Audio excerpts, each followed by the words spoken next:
هو ممكن يتكون تعلق آخر غير التعلق الآمن؟ طبعا ممكن يتكون عندي نوعين آخرين، يعني هما 3 أنواع من التعلق. النوع الأول هو التعلق الآمن.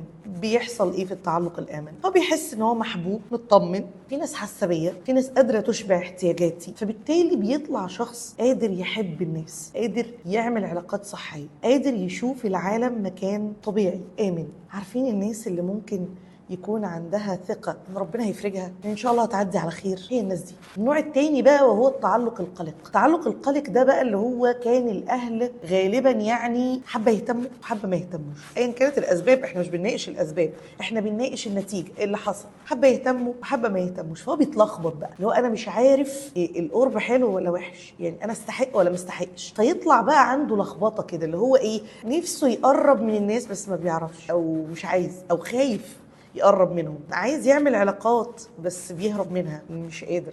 ده القلق، اللي هو مش عارف يكمل. يعني النوع الثالث وللاسف ده النوع السيء اللي تعرض لاساءات، تعرض لاذى مباشر في علاقته في اول سنتين بالاب والام، وده بيطلع بقى يعني مش عايزه اقول لكم الدنيا معاه بتبقى بايظه ازاي. ده شخص اتاذى في طفولته، فهو بيبقى طالع يا جماعه الناس اللي جابوني للدنيا اصلا ما اهتموش بيا، دول اذوني. فهو بيبقى عنده نظره للعالم ان العالم مكان غير امن، وبالتالي انا بخاف من الحب اصلا. ده ما بيصدقش ان في حد حبه.